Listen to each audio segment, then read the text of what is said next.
Hello দর্শক বন্ধু, আমি রাজেশ ঘোষ। আপনাদের সঙ্গে আমি আমার একটা প্রিয় জায়গা আপনাদের সঙ্গে একটু ভাগ করে নিতে চাই। দেখুন, আমার সামনে ইছামতি নদী, ওপাশে খড়ের মাঠ, সবুজ আর সবুজ। কিছু খড়ের গাছও দেখতে পাচ্ছেন আপনারা সঙ্গে, নিদর্শন স্বরূপ। দূরে গ্রাম।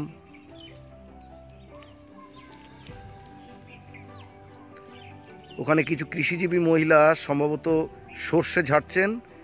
এখান থেকে পরিষ্কার বুঝতে না পারলেও খানিকটা আন্দাজ করতে পারছি ওটা ইছামতির ওপারে। দূরে দেখতে পাচ্ছেন নৌকা নিয়ে একজন মৎস্যজীবী বেরিয়ে পড়েছেন। তিনি মাছ ধরার জন্যে এখানে জাল পাতবেন। শেয়ালের ডাক শুনতে পাচ্ছেন? এই আরম্ভ হলো। এখনো সন্ধ্যা হয়নি, এখনো সূর্যি পাটে যায়নি, তাই মনে হচ্ছে এখানে শেয়ালের ডাক। অনেকেরই কৌতূহল আছে যে আমি যেখানটায় যাই সেই জায়গাটা কেমন। এই যে দূরে যে আওয়াজটা শুনতে পাচ্ছেন ওটা শেয়ালের। এই সময়ই সামনে দিয়ে একটা লাল ইট বেছানো রাস্তা, আমার সাইকেল ওই যে দেখা যাচ্ছে। আজকে সাইকেলে এসছি, অন্যদিন মোটর সাইকেলে আসি। এই আমার ছোটোবেলার সঙ্গী, এই যে ইট বিছানো রাস্তা লাল, আর এই সাইকেল নিয়ে আজকে বেরিয়ে পড়েছি।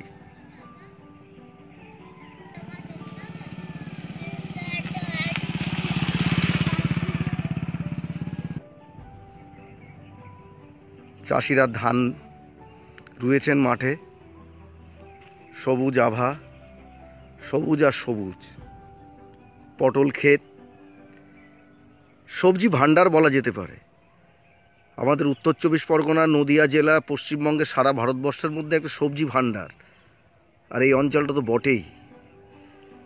দেখুন এর পরিবেশটা, এই দিগন্ত বিস্তৃত দিকচক্রাভাল, যেখানে সূর্য অন্য পাড়ায় মনে হয় যেন মাটিতে চুমু খাচ্ছে। এটা পৃথিবীর অন্য কোথাও দেখা যায় না। এখানে কোনো চোখ বাঁধে না কোনো উঁচু নিচু জায়গায়। শেয়ালের আওয়াজও শুনতে পাচ্ছেন।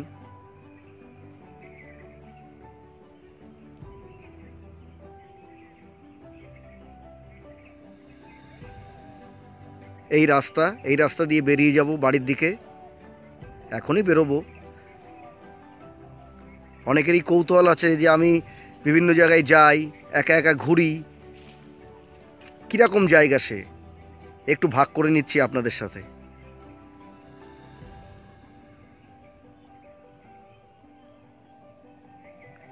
এই সর্ষে ক্ষেতে সর্ষে এখনও ভাঙা হয়নি, ঝাড়া হয়নি। প্রায় সব সর্ষেই উঠে গেছে মাঠ থেকে। এটা হয়তো একটু দেরিতে লাগানো, সেই জন্যে এটা এখনও ভাঙা হয়নি।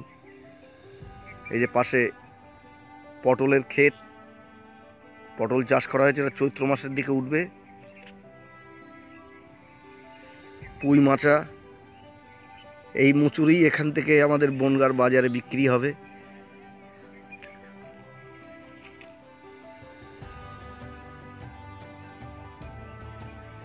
অপূর্ব আমার ভারত, অপূর্ব আমার বাংলা।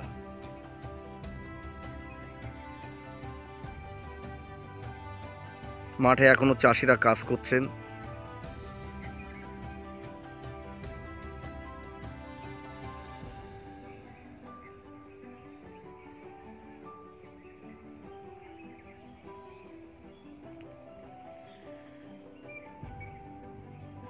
এই 11,000-এর বৈদ্যুতিক লাইনটা সম্প্রতি এসছে, এর আগে ছিল না। এই রাস্তাটাও ঠিক হবে শুনছি, এটা ঢালাই হবে।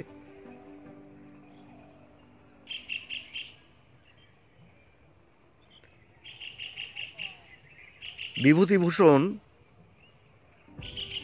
বাড়ির কাছেই এটা, এই সংলগ্ন অঞ্চলই এটা।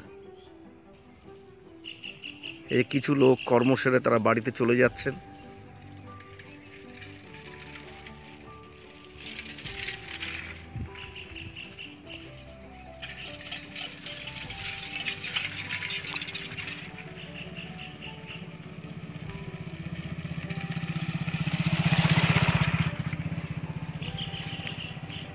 এখানে আসলেই যেন বিভূতিভূষণের ছোঁয়া পাই।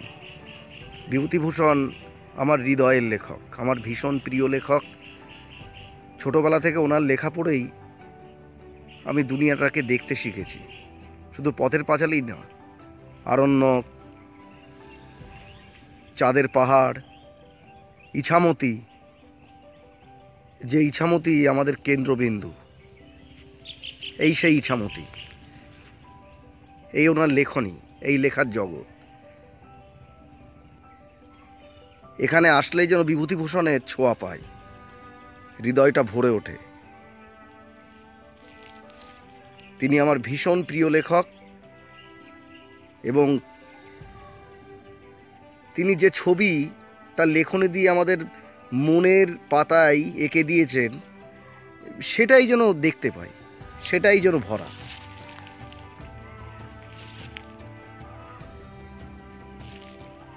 আশা করি আমার এই ভিডিওটা আপনাদের ভালো লাগবে। কিছুটা আমি কেমন ভালো লাগা আমার মনের মধ্যে থাকে সেটা আপনাদের সঙ্গে একটু ভাগ করে নিলাম। আপনারাও একটু দেখুন, ভালো লাগলে মন্তব্য করবেন। ধন্যবাদ।